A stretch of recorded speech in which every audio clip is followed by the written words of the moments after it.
Saludos cordiales, amigas y amigos, bienvenidos y bienvenidas a Tercer Debate modalidad virtual. En el tema de hoy vamos a conversar sobre el proyecto de reforma a la Ley de Servicio de Energía Eléctrica. Bienvenidos y bienvenidas, esto es Tercer Debate.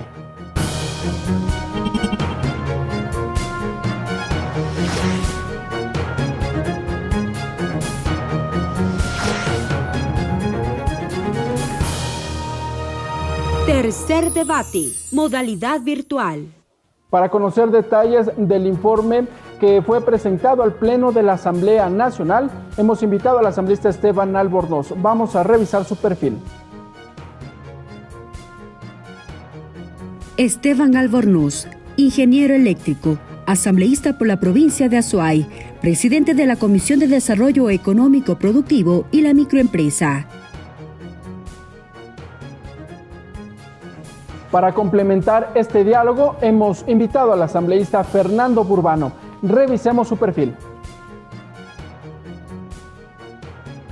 Fernando Burbano, diplomado en gobernabilidad, asambleísta nacional, integrante de la Comisión del Desarrollo Económico Productivo y la Microempresa. Vamos ahora a revisar el video que corresponde al primer debate de este proyecto de reforma a la Ley Orgánica de Servicio Eléctrica, una vez que concluyó ya esta discusión en el seno del Parlamento ecuatoriano. El Pleno de la Asamblea Nacional cerró el primer debate del proyecto de reformas a la Ley Orgánica de Servicio Público de Energía Eléctrica. El informe elaborado por la Comisión de Desarrollo Económico permitirá a los gobiernos autónomos descentralizados administrar los recursos de mantenimiento recaudados por concepto de alumbrado público de plazas, parques y espacios públicos, indicó el asambleísta Esteban Albornoz. Tenemos que buscar, ¿no es cierto?, a través de normas legales y a través de una adecuada gestión, pues garantizar esos recursos para el sector eléctrico ecuatoriano. Y agregó que se logrará mejorar las condiciones de seguridad jurídica en la operación e inversión de generación eléctrica para actores públicos y privados. Para que las empresas eléctricas, luego de cobrar en las planillas del servicio eléctrico la prestación del servicio del alumbrado público, ornamental e intervenido, transfieran mensualmente el rubro de forma automática y directa a los GATS para que puedan administrar. Durante el debate, los legisladores se refirieron a que sería conveniente buscar una rebaja de energía para los ciudadanos. Es necesario precisar que el ciudadano sí paga este rubro a las empresas eléctricas, sin embargo, son esas empresas las que no transfieren dichos recursos a los municipios. Tener una tarifa especial nocturna de bajo costo para la producción, para bajar el costo de la energía eléctrica para la producción, para la industria ecuatoriana. El legislador Juan Cárdenas mostró su desacuerdo con un posible proceso de privatización de algunas empresas públicas. Intentar monetizar, paso previo para la privatización de obras tangibles y en pleno servicio, repito, eso no es conveniente para los grandes intereses de 17 millones de compatriotas. El presidente de la Comisión de Desarrollo Económico indicó que las observaciones realizadas en el Pleno serán analizadas al interior de la mesa para la elaboración del informe para segundo debate. Siga Tercer Debate por Televisión Legislativa, Canal 42 en Pichincha, Canal 22 en Guayas, Canal 27 en Azuay y Canal 45 en Manabí. La radio de la Asamblea Nacional en todo el país. En Facebook por TV Legislativa y en la web en vivo.asambleanacional.gov.es. Bien, vamos a saludar con nuestros invitados. Voy a empezar por usted, asambleísta Esteban Albornoz. Bienvenido y gracias por estar con nosotros en Tercer Debate. Muchas gracias, Ricardo. Un gusto nuevamente estar en la televisión legislativa, en Tercer Debate, para tratar leyes que nos proyectan al futuro y que resuelven problemas del presente. En este caso, una reforma importante a la Ley del Servicio Público de Energía Eléctrica, una ley que está vigente desde el año 2015, con temas importantes para beneficiar a los usuarios, para generar inversión en el sector eléctrico, para garantizar la sostenibilidad de un sector estratégico para el desarrollo del país. Gracias, asambleísta Esteban Albornoz. Vamos a saludar con el legislador Fernando Burbano, parlamentario. Bienvenido a la señal de los medios legislativos. Muy amable, Ricardo. Un buen día para usted. Un saludo especial a compañero Esteban Albornoz, presidente de la Comisión de Desarrollo Económico, con quien vamos a compartir hoy esta tertulia, este diálogo, esta conversación sobre el tema del sector eléctrico. Y por supuesto un saludo al pueblo ecuatoriano que nos sigue por este medio legislativo. Gracias, asambleístas. Bueno, vamos a empezar por usted, asambleísta Esteban Albornoz. En el Pleno de la Asamblea Nacional usted efectuó una amplia recapitulación, una reseña más bien histórica del servicio eléctrico en nuestro país. ¿Cómo se encuentra precisamente este tema eléctrico y a esta normativa que ha merecido un sinnúmero de reformas?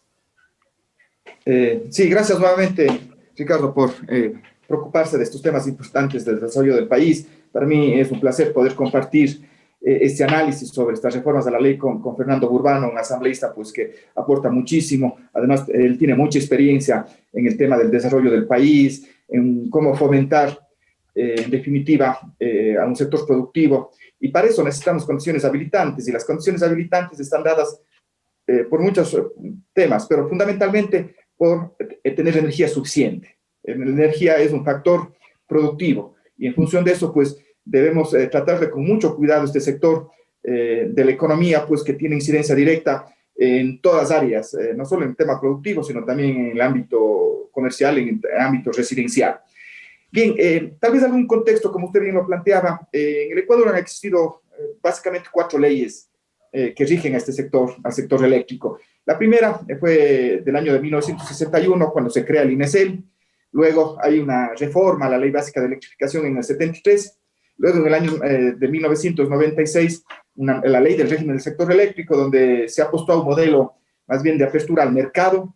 Y finalmente tenemos la ley del 2015, en función de nuevas realidades, adaptándonos a lo que establecía la Constitución del año 2008. Yo hice un análisis importante e interesante, me parece, pues, para plantear reformas que son necesarias en este momento con relación a la ley del Servicio Público de Energía Eléctrica que está vigente.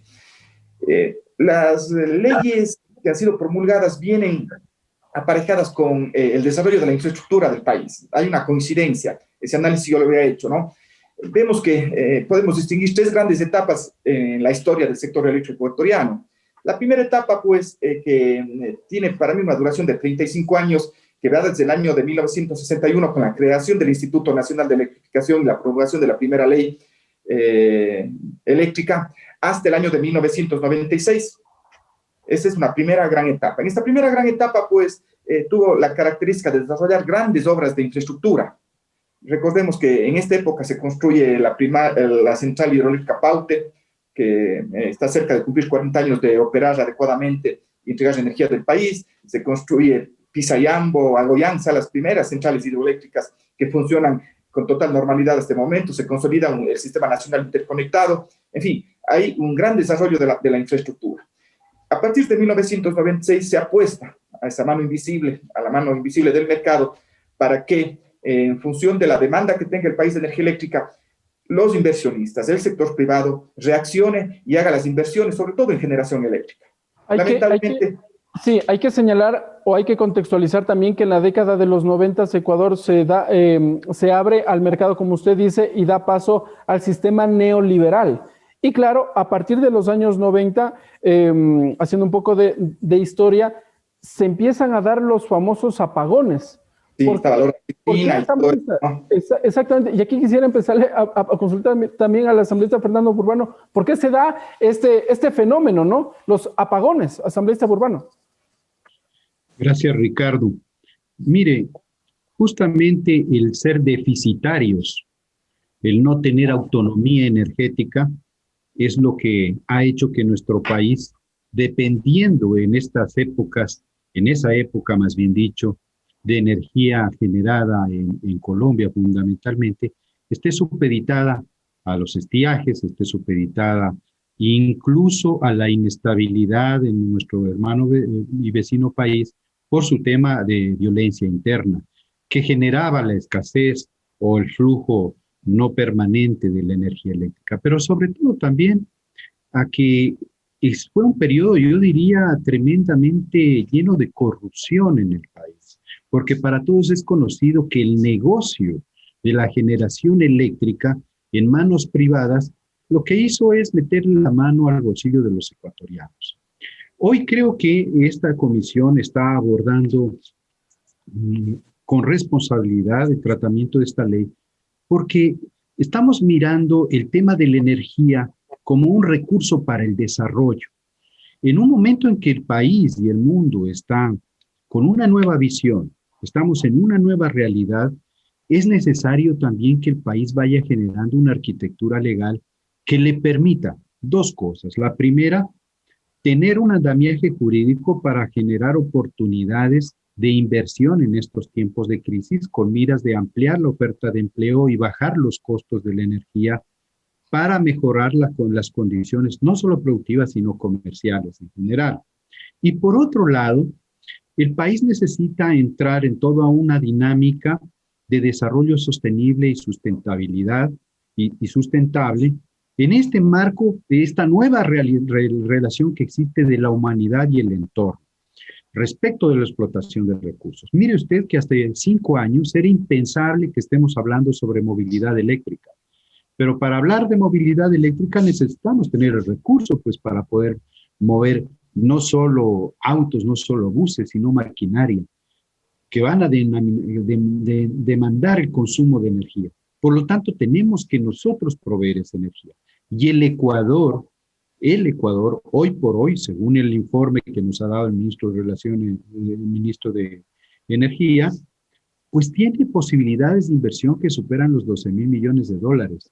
Algo que resulta ser alentador, siempre y cuando las condiciones de negociación, como usted lo dejaba entrever, no sean las del pasado, sino sean unas nuevas condiciones totalmente favorables para el país, no solo para la generación de renta, sino para la generación de empleo y sobre todo de nueva infraestructura que le dé sostenibilidad a ese nuevo rumbo energético en el que tiene que entrar el Ecuador.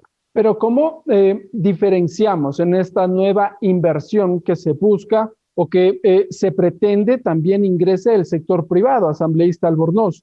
Y claro, y no regresar a la década de los 90 en donde el Ecuador prácticamente tenía que vivir 1 hora menos al día porque a partir de las 6, 7 de la noche, bueno, se iba la luz en el Ecuador y había que ya encerrarse prácticamente, asambleísta Albornoz.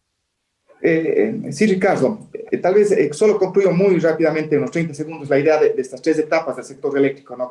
Decía que la primera inició en 1961 hasta el 2006 con la promulgación de esta ley, digamos, con características neoliberales, donde obviamente, ¿cuáles fueron las protagonistas en el sector eléctrico? Los apagones y la generación térmica, las famosas barcazas. Eso se logró desarrollar en esa época. Se construyó una sola hidroeléctrica, la Daule Peripa, pero no hubo la señal para los inversionistas, no invirtieron, a pesar de que digamos, la normativa y las leyes pues lo permitían y se abría. Y claro, ya entramos a una tercera etapa que, bueno, no necesariamente está regida por la ley, de la nueva ley, pero sí, pues, con que se apuesta pues, a recuperar el tiempo perdido y se invierte nuevamente en hidroelectricidad. El Estado invierte en hidroelectricidad y tenemos la construcción de las nuevas centrales, en fin, hay muchas cosas que podemos hablar, pero lo interesante aquí, el análisis que tenemos que hacer, y ahí voy al tema, ¿por qué en ciertos momentos el sector privado sí ha invertido en el sector eléctrico y en otros momentos no? Con una ley, como la ley del 96, que se apostaba al mercado, prácticamente no hubo inversión. Hubo una central térmica, la central térmica a gas de Machala es la única inversión privada que se hizo, y nada más. Mire, curiosamente, entre el año 2010 y 2016, el sector privado comienza a confiar en el sector eléctrico y en el país, y hay la construcción de 24 centrales, pequeñas centrales, sí, pero importantes, muy importantes, tanto en centrales hidráulicas como en centrales fotovoltaicas. 12 centrales hidroeléctricas de mediana capacidad de 15, 20, 30, 40 megavatios fueron construidas y están operativas en este momento, y fueron iniciadas en el año 2010, 2011, 2012. ¿Y por qué se pudo capturar estos recursos de los inversionistas del sector privado? Porque las empresas eléctricas, las empresas distribuidoras comenzaron a tener una salud financiera adecuada. las empresas distribuidoras son la caja registradora del sector eléctrico. Comenzaron, ¿no es cierto?, a recaudar, las pérdidas de energía disminuyeron y comenzaron a tener liquidez. Y las deudas que antes se tenían, deudas históricas entre las empresas distribuidoras y las empresas generadoras, pues se eliminaron y se pagaba al día.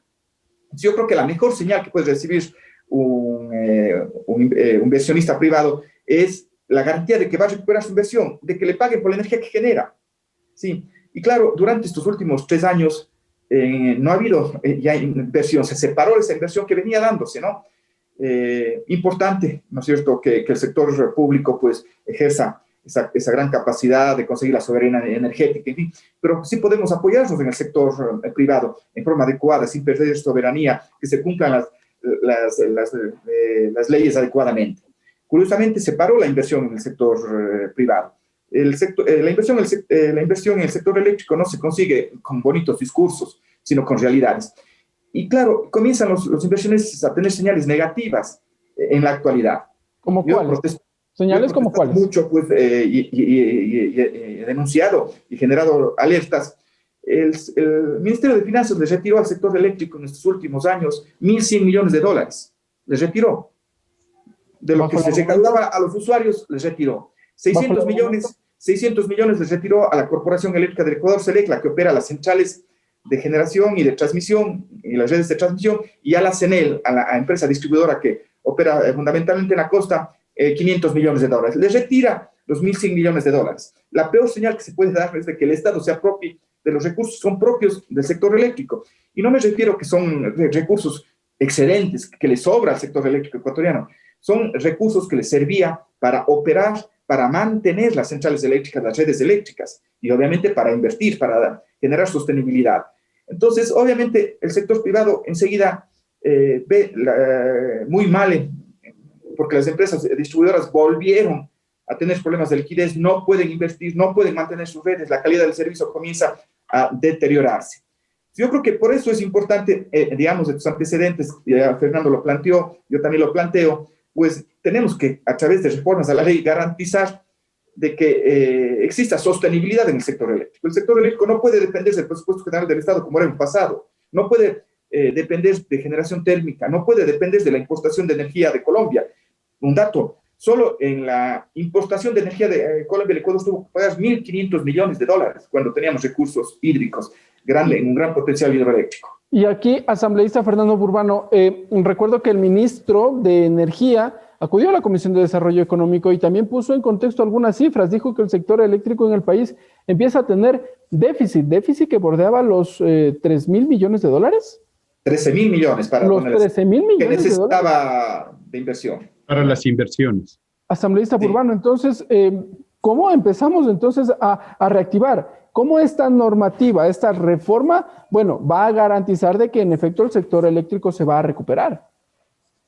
Bueno, primero, los propósitos de esta ley justamente son reformar la norma para tener una mejor organización de la industria de la energía eléctrica. Como dice Esteban, en sus distintas fases de generación, transmisión, distribución, comercialización, alumbrado público. Es decir, que existe una mejor normativa, especialmente en la regulación de los procedimientos para hacer posibles prestaciones de este servicio por parte de otros estados, por ejemplo. La ley también pretende precisar requisitos, procedimientos para todas las autorizaciones de operación, de contratos de concesión, condiciones de terminación de los contratos de energía renovable.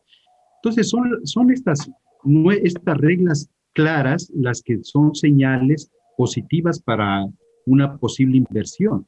Además, también en función de que se establezcan mecanismos para que den facilidades a los gobiernos autónomos para recaudaciones, vía transferencias, y que no exista mayor intermediación, es decir, que lo que le corresponde por recaudación a través de las planillas vaya directamente a los GATS.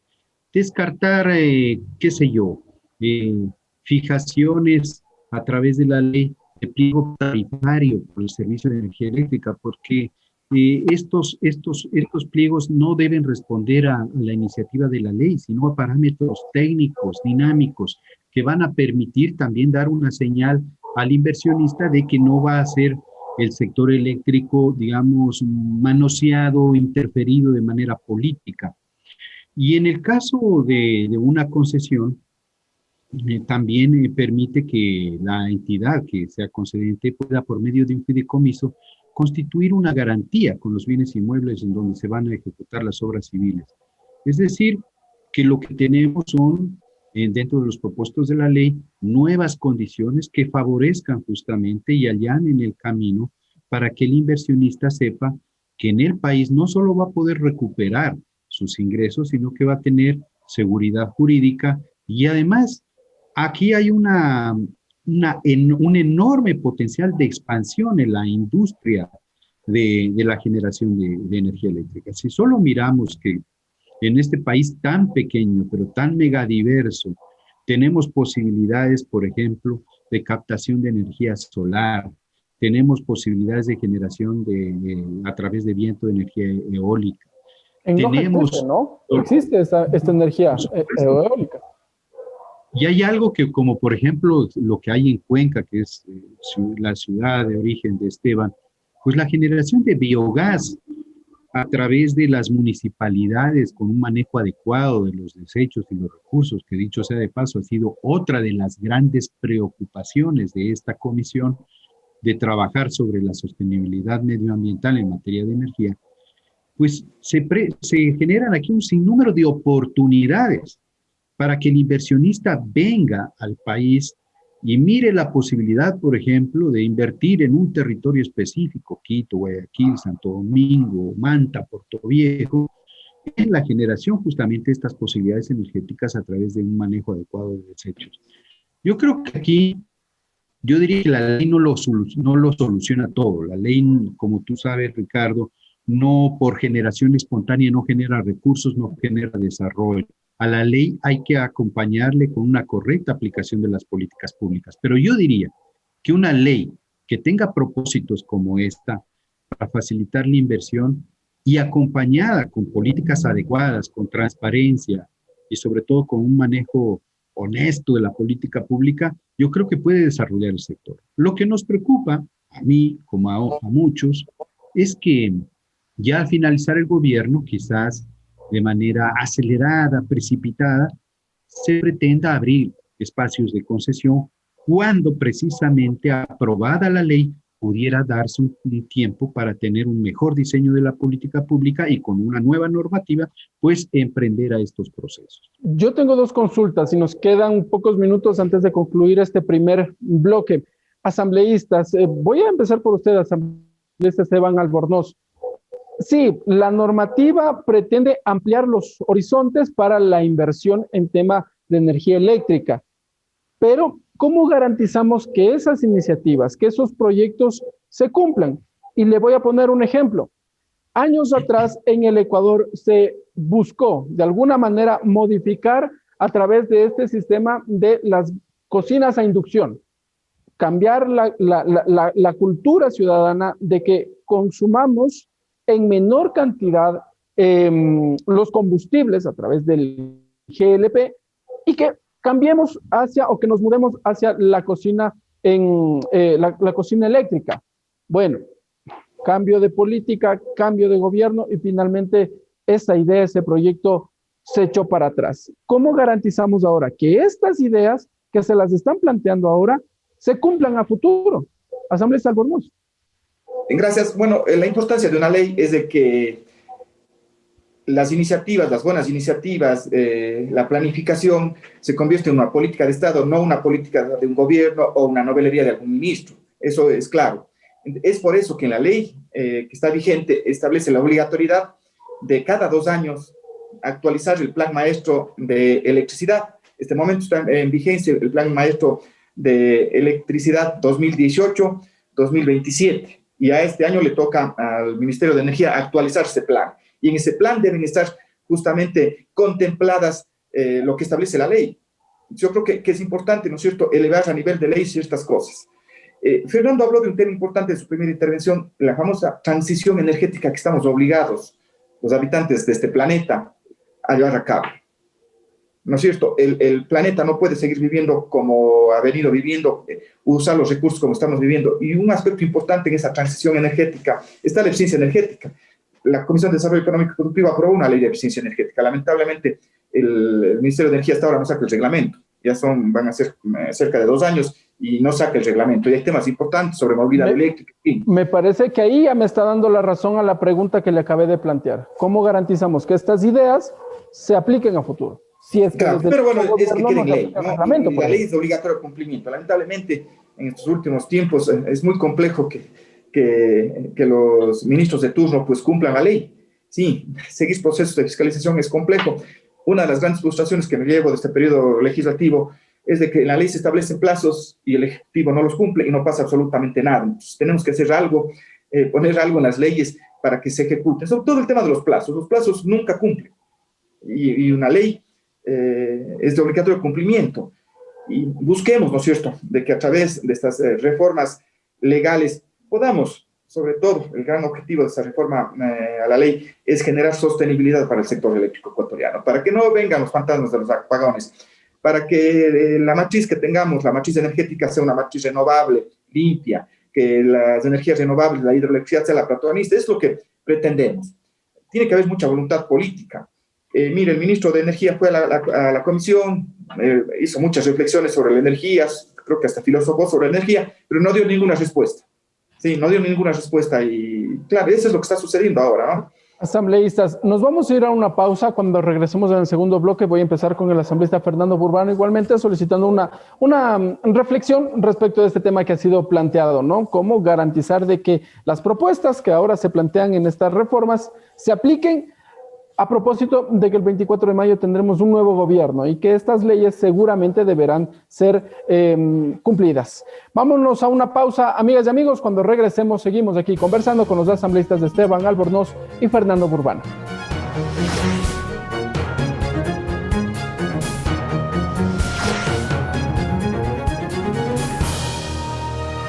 Tercer debate, modalidad virtual.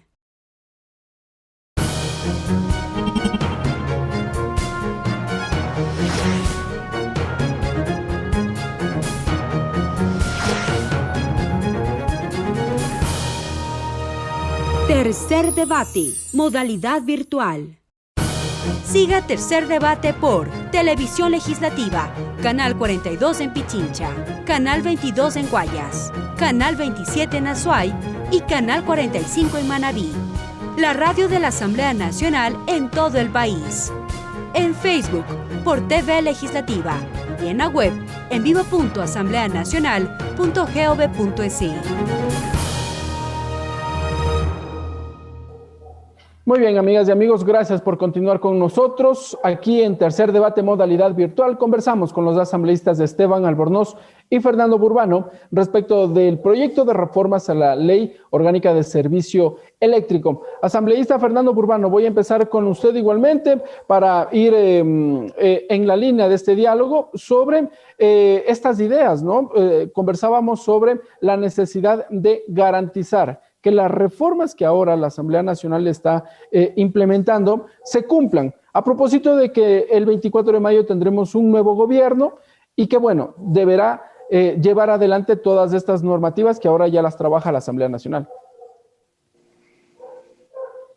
Sí, el grave y el gran problema sobre el cual ya hemos conversado en algunas ocasiones contigo, Ricardo, Esteban, con muchos legisladores, es el cumplimiento de las leyes. Mire, la tarea de hacer la ley recae en el legislativo, pero la tarea de operar la ley, de volver que sea efectiva, que funcione la ley, en definitiva le corresponde en su gran mayoría al Ejecutivo. Lamentablemente, el Ejecutivo no lo hace por dos circunstancias. La primera, se demora y tarda una eternidad en generar los reglamentos para que la ley pueda funcionar. Y lo otro es que muchas veces nos hemos encontrado en nuestras tareas de seguimiento y evaluación de la ley, que lo hemos hecho desde la comisión, que ni siquiera los propios funcionarios, la ley no tiene socialización adecuada. Entonces, ni los funcionarios lo aplican. Yo creo que esta tarea del cumplimiento de la ley también se ha vuelto deficitaria porque hay que reconocer que de parte de la Asamblea Nacional en este periodo, hemos carecido de fuerza, de presión política.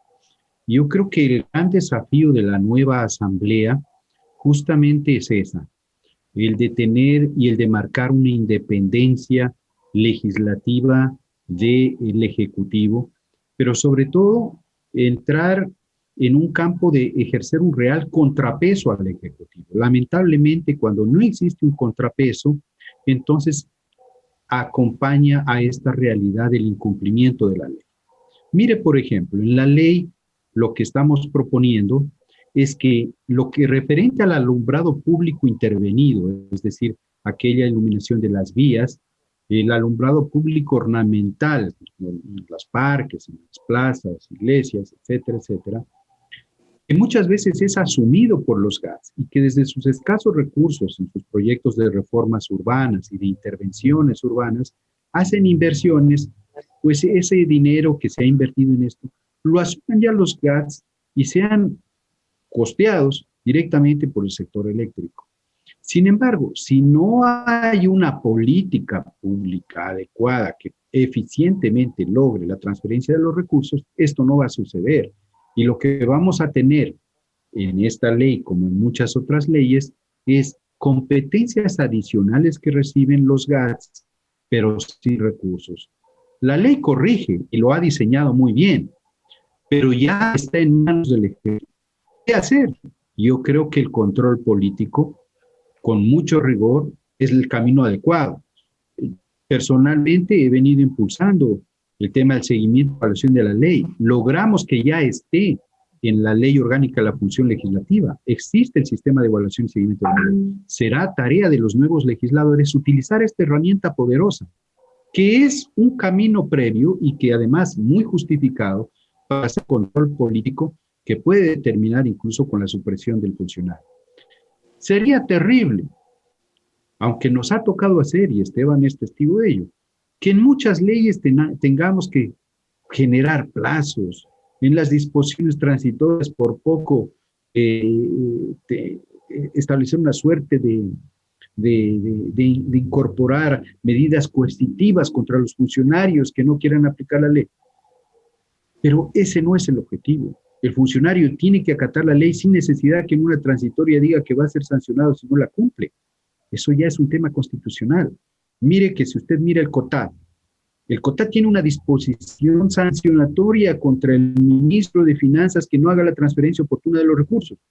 Y sin embargo, la deuda que tiene el Estado ecuatoriano con los GATS a nivel de transferencia de recursos, a nivel de muchas veces de incumplimiento de la transferencia de recursos por competencias, no es de un año, es de 2, de 3, de 4 años, y a veces son deudas eternas. Y esa disposición legal en los GATS, en el COTAD, no se cumple. Entonces, yo creo que se necesita bastante voluntad política, pero sobre todo la nueva asamblea deberá tener y hacer ejercicio de una autonomía frente al Ejecutivo. Ojalá sea posible, ojalá sea posible. Tengo mis serios resquemores por cómo está dado la configuración de la asamblea, que veo muy similar a la actual en cuanto a los pesos políticos que están en su interior.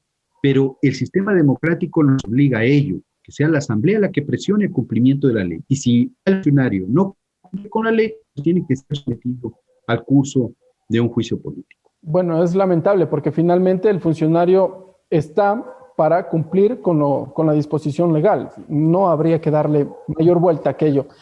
Vamos adentrándonos un poco al tema de la reforma puntual a la ley de energía eléctrica, asambleísta Albornoz. Y bueno, el parlamentario Fernando Burbano ya mencionó uno de los aspectos que me parece que viene a ser uno de los aspectos centrales, ¿no? Y es esta posibilidad de que el ciudadano que cancela el valor correspondiente por alumbrado público se quede esos recursos en los gobiernos autónomos descentralizados. En el Pleno se dijo que las empresas eléctricas se quedan con esos recursos, que no se los transfiere a los GATS. Hay tal vez cifras, números de a cuánto asciende esta deuda que tendrían las empresas eléctricas o los gastos a su vez de los gobiernos autónomos descentralizados por el tema de alumbrado público y ornamental también, asambleísta Albornoz. Una propuesta y una reforma importante al proyecto de ley es justamente permitir que los gobiernos autónomos descentralizados puedan administrar los recursos de mantenimiento y operación recaudados por las empresas distribuidoras que tienen relacionado con el alumbrado público, pero al alumbrado público intervenido. Me refiero a plazas, a fachadas de iglesias, parques, espacios públicos. En este momento no existe deuda de las distribuidoras con los GATS por ese concepto, es ojo, porque la ley obviamente establece de que las infraestructuras de alumbrado público que hagan los municipios pasan a ser operados y mantenidos por las empresas eléctricas. Muchas empresas eléctricas sí no cumplen con esa tarea de la operación y el mantenimiento adecuado, y es por eso que vemos muchos parques con alumbrados públicos apagados, destruidos, porque la empresa eléctrica ya no hace la inversión adecuada.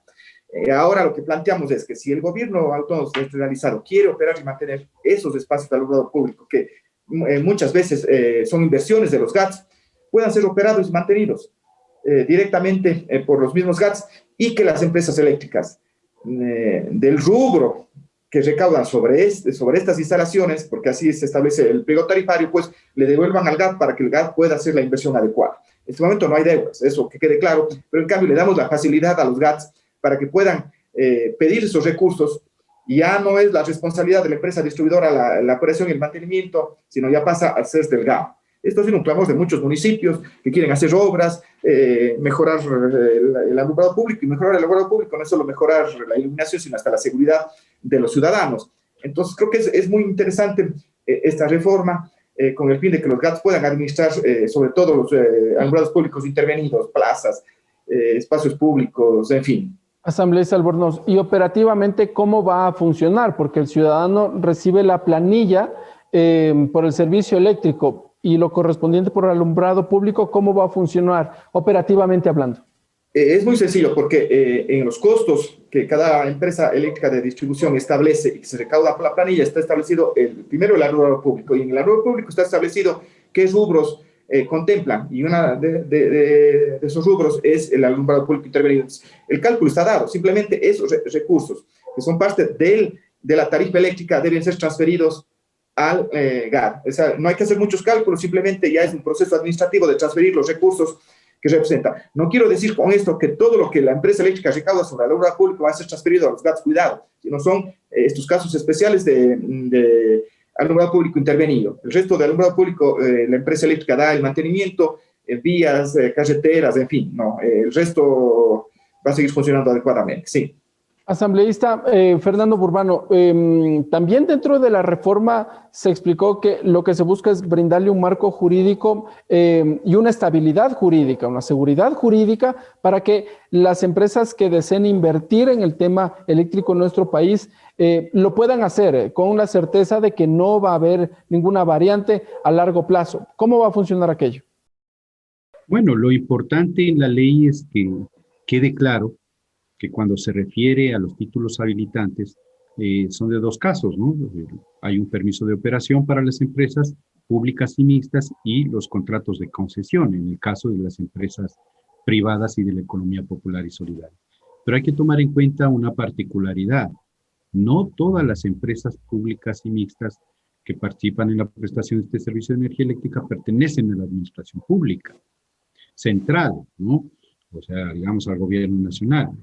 Y pudiera suceder que igual situación, por lo que no tener un plazo determinado y causales de terminal y de caducidad es lo más conveniente. No es lo más conveniente, porque este permiso puede estar indeterminado en el tiempo. Si la empresa pública o mixta no cumple con lo establecido en el proceso de operación, el concedente, en este caso que es el Estado ecuatoriano, no podrá dar por terminado o declarar caducado dicho permiso. Esto va a generar que no podamos renovar las prestaciones de servicios en ciertos sectores, precisamente por la incapacidad de terminar los contratos. Entonces, de esta manera, el Estado va a tener un instrumento mucho más efectivo y eficiente en el caso de que las prestaciones son deficientes en manos de tal o cual empresa, y poderla sustituir por otra mejor. Esta normativa también va a permitir, ¿sí?, que una mejor prestación de servicio de energía eléctrica se deba porque hay nuevas condiciones en el permiso de operación, es decir, hay mayor flexibilidad en el ¿Qué momento condiciones son las que se están implementando ahora? Mire, lo que hay que precautelar en este momento es el interés general. Lo que se quiere es que esos 13.000 millones de dólares que son necesarios para la inversión, lo que generen es que el inversionista privado mire que puede tener flexibilidad en el momento de invertir y no una camisa de fuerza en cuanto a los plazos de los contratos. Esto es muy importante establecer y la ley lo determina. Ahora bien, asambleísta Esteban Albornoz, con esta discusión también en el Pleno de la Asamblea se puso sobre la mesa de debate esa posibilidad a una monetización de los bienes. ¿Cómo garantizar que aquello no suceda? Se dijo monetización, paso previo a la privatización del tema eléctrico en el país, lo cual constitucionalmente no se lo puede hacer así nomás.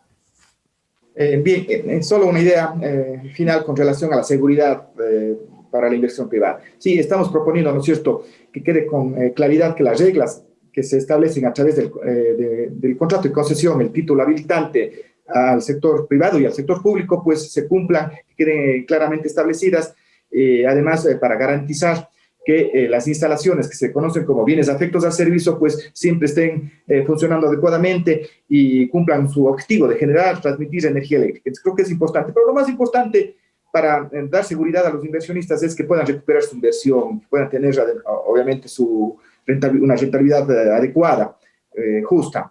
Y eso se logra solo cuando las empresas eléctricas tienen capacidad de pagar por la energía. Y ahí no está incluido en este proyecto de ley, pero yo estoy proponiendo pues, de que pongamos una prohibición expresa de que el Ministerio de Finanzas no puede tomar recursos de las empresas eléctricas que son parte de la operación, del mantenimiento y de la inversión. Una prohibición expresa. Es la caja chica ahora, las empresas eléctricas del Ministerio de Finanzas. Es que Finanzas les requiere los recursos. ¿Qué pasa ahí? ¿Qué pasa ahí, asambleísta Albornoz? Sí, nos había quedado también esta duda. ¿Qué pasa? ¿El Ministerio de Finanzas está tomando recursos de los temas eléctricos y transfiriéndolos a otros? Definitivamente, los usuarios pagan puntualmente las planillas eléctricas y esos recursos sirven para operar y mantener. Así está establecido el esquema tarifario, definitivamente.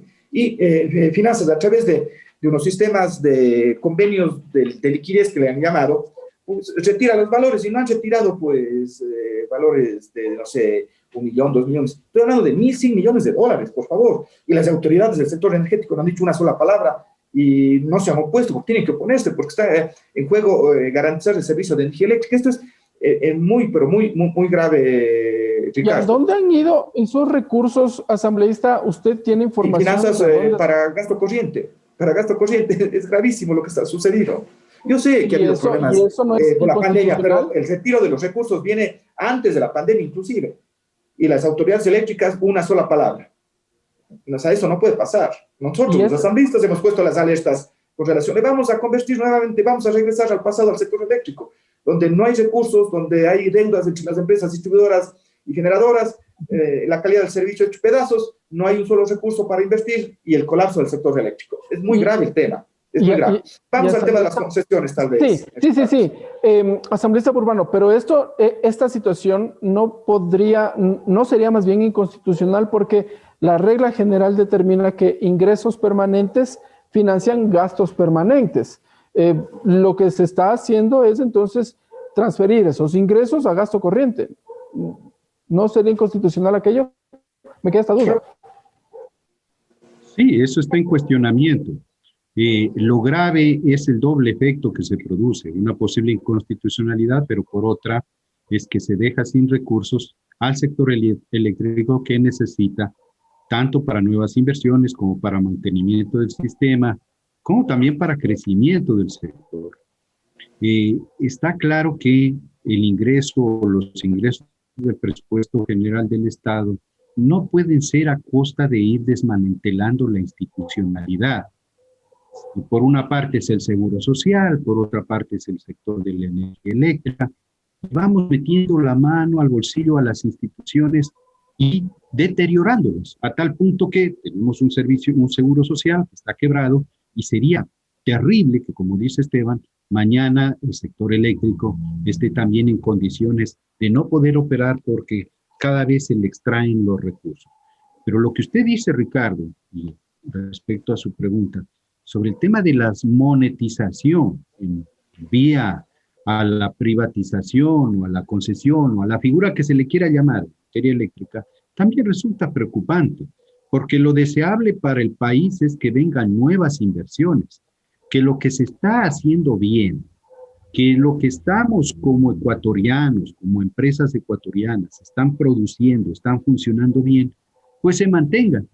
Pero nuevamente estamos en la lógica de privatizar, de concesionar o ponerle cualquier futuro, cualquier figura a las empresas lucrativas, a los sectores más eficientes del Estado, y no aquellos que sí han mostrado deficiencia. A esos hay que darle prioridad.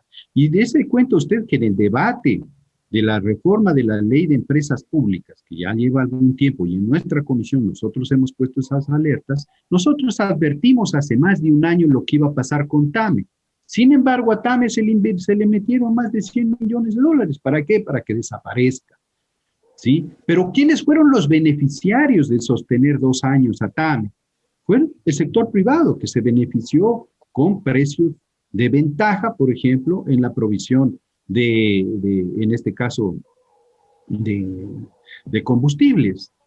Se beneficiaron al tener tarifas no competitivas. ¿Por qué? Porque teníamos una empresa estatal que estaba usufructuando justamente de las altas tarifas. Es por citarle un ejemplo.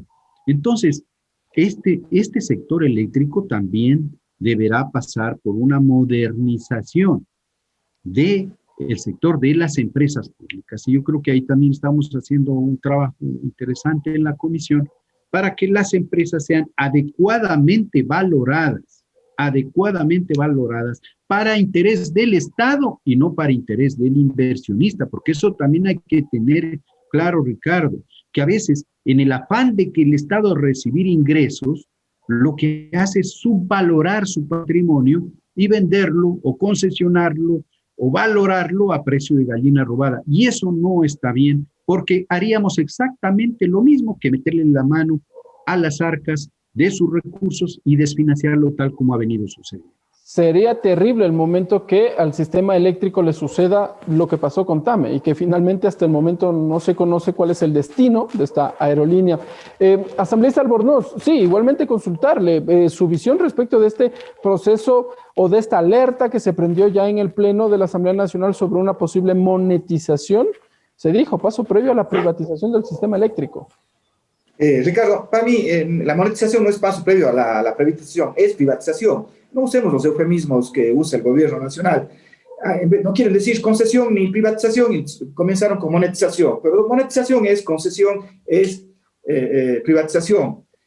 También usaron el tema de delegar la actividad y no sé qué, es privatización. Y mira, nosotros no estamos en contra de que el sector privado intervenga en los sectores estratégicos, pero háganlo adecuadamente. Fernando hizo una exposición muy clara. Lo que está funcionando bien, ¿por qué tenemos que tocar? Si eso le genera riqueza, le genera ingresos al país, podemos exportar energía eléctrica gracias a esas infraestructuras. ¿Por qué no el inversionista trae recursos frescos para nuevas inversiones? Hay proyectos listos para que se inicien su construcción, el proyecto Cardenillo, con una inversión de cerca de $1.000 millones. ¿Para qué? Para que los riesgos que asumió el Estado ecuatoriano cuando construyó, los riesgos hidrológicos, geológicos, todos los riesgos, inclusive administrativos, problemas que se dieron, en fin, pero ya están operando, están generando energía. Sí, ¿por qué no delegar, ¿no es cierto?, al sector privado nuevos proyectos para que inicien todo el proceso? Pues que asuman también los riesgos, pero no, ya cuando los proyectos ya no tienen cero de riesgo, ahí sí queremos concesionarlos, privatizarlos, que hay que decir con claridad. Y mire, es el peor momento para un proceso yo voy a hacer los eufemismos, de monetización. ¿Por qué? Hay una grave crisis económica, no en el Ecuador, en el mundo entero. Claro que en el Ecuador es más profunda. Entonces, obviamente, la percepción de los inversionistas ven pues que cualquier inversión tiene mayor riesgo, y el riesgo no lo van a pagar los inversionistas, va a tener que asumir el Estado ecuatoriano. ¿Con qué? Como decía el Fernando, con valores muy pequeños por los activos que tenemos, o con tarifas extremadamente altas. O sea, los inversionistas cogerán la generación eléctrica y pondrán valores muy altos del costo de la energía, obviamente eso va a significar incremento de la tarifa eléctrica. Entonces es el peor momento por los riesgos financieros que existen actualmente. Debemos hacer un análisis serio, no de último momento. Un gobierno que ya tiene 2 o 3 meses de vida, pues no puede llevar a cabo un proyecto de esta magnitud porque no tiene legitimidad. Y ahí yo coincido con usted. Llama finalmente la atención de que se hable de todos estos procesos de privatización. Sucedió con TAME, Correos del Ecuador, que finalmente no se supo qué fue lo que pasó, el tren del Ecuador, de Petroecuador y ahora del sistema eléctrico, faltando menos de 3 meses para que concluya el actual periodo de gobierno. Llama poderosamente la atención. Asambleístas, nos quedan ya pocos minutos y vamos cerrando ya este programa. Asambleísta Esteban Albornoz, voy a empezar por usted. Previo a solicitarle las conclusiones, quisiera una explicación muy breve, sucinta, rápida. ¿Qué pasó con la hidroeléctrica Coca-Codo Sinclair? ¿Cuál es el estado? Se dijo que se caía a pedazos, que no funcionaba. ¿Qué fue lo que pasó? Y por favor, sus conclusiones muy rápidamente, por favor. Ya, una primera conclusión. Yo creo que los ecuatorianos debemos estar tranquilos. Este gobierno no ha podido llevar procesos importantes a cabo. Miren, no ha podido ni vender ni privatizar el avión presidencial, peor, ¿no es cierto?, proyectos hidroeléctricos o de las telecomunicaciones o de los hidrocarburos. Yo creo que deben estar tranquilos, no van a poder hacerlo porque vemos que no hay la capacidad para hacerlo. O sea, hay que estar tranquilos, dejemos, ¿no es cierto?, si el otro gobierno plantea esos conceptos, pues hacer un buen análisis, sobre todo, pues un debate nacional, porque estamos hablando de activos estratégicos. ¿Qué pasó con Coca-Cola Sinclair? Mire, se politizó un tema técnico. Las centrales hidroeléctricas en el mundo tienen un proceso de estabilización, tienen problemas. La central Paute pasaron 5 o 6 años hasta que se estabilice. Y miren, la central Paute es un reloj suizo, funciona adecuadamente, hubieron problemas geológicos, el estribo izquierdo de la presa Daniel Palacios Izquierdo, en fin, hay muchas cosas. El primer tema que se habló, pues que habían 10.000 microfisuras y que la casa de máquinas iba a explotar. Sigue operando, la central Coca-Cola Sinclair abastece de la generación hidroeléctrica el 30% como fue planificada, y digamos, está operando normalmente como fue diseñada.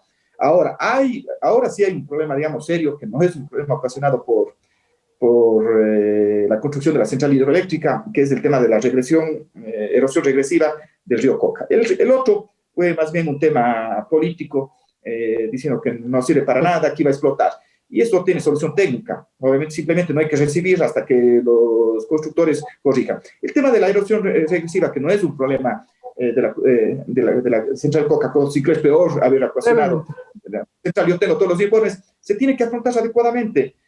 Se tiene que estabilizar esa cuenca, se tiene que hacer obras inmediatas, eso sí, y el gobierno ha perdido mucho tiempo. Se tienen que hacer obras para proteger no solo a la central Coca-Cola Sinclair, sino también a la infraestructura petrolera, a los oleoductos, a infraestructura de otro tipo. Es la verdad, y tiene que solucionar. Hay soluciones técnicas. SELEC tiene informes adecuados que no nos han querido proporcionar, que me ha llegado por otros lados, pues donde se proponen las soluciones técnicas para solucionar el tema de la erosión regresiva. Coca-Cola Sinclair fue construida adecuadamente.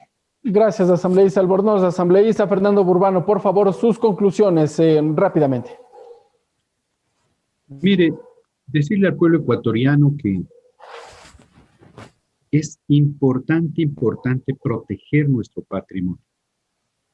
Yo creo que a ningún padre de familia se le ocurre vender la única fuente de trabajo familiar para pasar y terminar un año. Por lo tanto, hay que cuidar el patrimonio. Y eso es lo que estamos como legisladores y como Asamblea Nacional haciendo. Y en segundo lugar, es importante señalar que a ningún costo se debería permitir el incremento de las tarifas. ¿Por qué razón? Porque esto afecta a la cadena productiva. Esto afecta al bolsillo de los ecuatorianos, más aún en un tiempo de crisis. ¿Cómo es posible que en ciudades costeras, en Manabí, por ejemplo, se esté pagando $50, $60 mensuales en tarifa domiciliaria en los barrios populares? Esto es gravísimo. En ciudades donde no hay agua potable y para poderse abastecer tienen que comprar tanqueros, con facturas de más de $100 al mes. Entonces, si usted va sumando las cuentas de servicio, más la de Internet, que en tiempo de pandemia ya se ha vuelto obligatorio para poder educar a los hijos, el pueblo ecuatoriano, la gente pobre, necesita al menos $250 para cubrir sus necesidades básicas, de servicios básicos. Esto es mortal, esto liquida a los más pobres. Y eso es lo que hay que precautelar ahora y al futuro.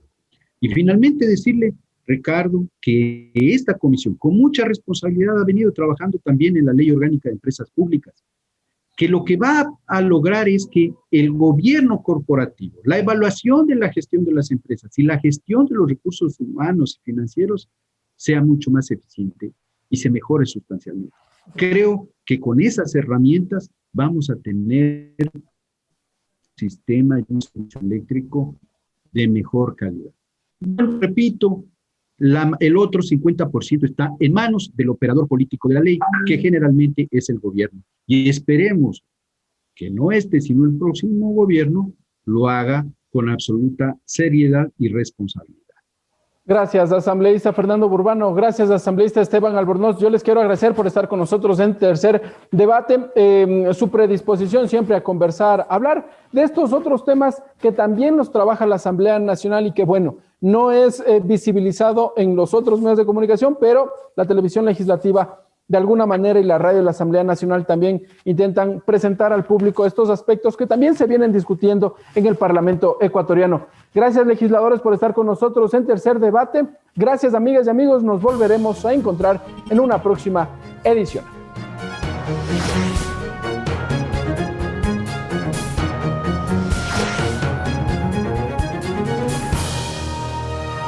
Tercer Debate, modalidad virtual.